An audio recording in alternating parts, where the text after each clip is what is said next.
Actually ನಮಸ್ತೆ. ಇಲ್ಲೊಂದು ಮರ ಬಿದ್ದಿದೆ. ಇದನ್ನು ಕನ್ನಡದಲ್ಲಿ ಗೋರ್ಕುಲ್ ಮರ ಅಥವಾ ಬೆಂಡೆ ಮರ ಅಂತ ಹೇಳ್ತೀವಿ. ಇದರಲ್ಲಿ ಒಂದು ಆಯಿಸ್ಟರ್ ಮಶ್ರೂಮ್ ಎದ್ದಿದೆ. ಅಂದರೆ ಇದು ವೈಲ್ಡ್ ಮಶ್ರೂಮೇ. ಇದರಲ್ಲಿ ನನಗೆ ಗೊತ್ತಿರಲಿಲ್ಲ. ಒಂದು 20 ದಿನದ ಹಿಂದೆ ಮಳೆಗಾಲದಲ್ಲಿ ಒಂದು 2-3 kg ಅಷ್ಟು ಎದ್ದಿತ್ತಂತೆ. ನಮ್ಮಮ್ಮ ತಿನ್ನಲಿಕ್ಕೆ ಬಿಟ್ಟಿರಲಿಲ್ಲ. ಇವತ್ತು ನನಗೆ ತುಂಬ ಆಸೆ ಇತ್ತು. ಇವತ್ತು ಇನ್ನೊಂದು ಹರಳು ಮರ ಬರುತ್ತಲ್ಲ, ಇದು ಕೈ ಎಣ್ಣೆ ಅಂತ ಹೇಳ್ತೀವಲ್ಲ, ಹರಳೆಣ್ಣೆ, ಅದರದ್ದು ಮರದಲ್ಲಿ ಒಣಗಿದ್ರಲ್ಲಿ ಇತ್ತು.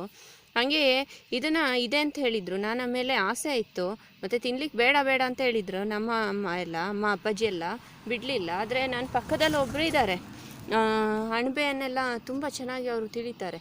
ಅವ್ರ ಹತ್ರ ಕೇಳಿದೆ, ಅವರು ಇರಲಿಲ್ಲ. ಮತ್ತು ಅವರ ರಿಲೇಟಿವ್ಗೆ ಕಾಲ್ ಮಾಡಿ ಕೇಳಿದರು. ಅವ್ರು ಹೇಳಿದರು, ಇದು ಇದೆಲ್ಲ ಎಂಥದ್ದು ನುಸಿ ಅಂದರೆ ನೊಣ ಇದೆಯಲ್ಲ, ಫ್ರೂಟ್ ಫ್ಲೈಯೇ, ಅದು ಕೂತ್ರೆ ಅದನ್ನು ತಿನ್ಬೋದಂತೆ. ಮತ್ತು ಇದು ಈ ಮರದಲ್ಲಿ ಹೇಳೋದು ರೇರ್ ಅಂತೆ, ಅಂದರೆ ಅಪರೂಪ ಹೇಳೋದಂತೆ.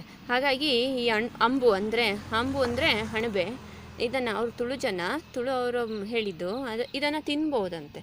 ತುಂಬ ಒಳ್ಳೆಯದಂತೆ, ತುಂಬ ರುಚಿನೂ ಇರುತ್ತಂತೆ, ತುಂಬ ಒಳ್ಳೆಯದಂತೆ. ಸೊ ಈ ವರ್ಷ ನಮಗೆ ಆ ಪುಣ್ಯ ಸಿಕ್ಕಿದೆ. ನೋಡುವ, ಈ ಸಲ ಕೀಳ್ತಾ ಇದ್ದೀನಿ. ಇವಾಗ ನಾನು ಕಿತ್ತು ಸಾಂಬಾರು ಮಾಡಿ ನೋಡುವ, ಅವರಿಗೂ ಸ್ವಲ್ಪ ಕೊಟ್ಟು ನಾನು ಟೇಸ್ಟ್ ಮಾಡಿ ನೋಡ್ತೇನೆ ಹೇಗಿರ್ತದೆ ಅಂತೇಳಿ.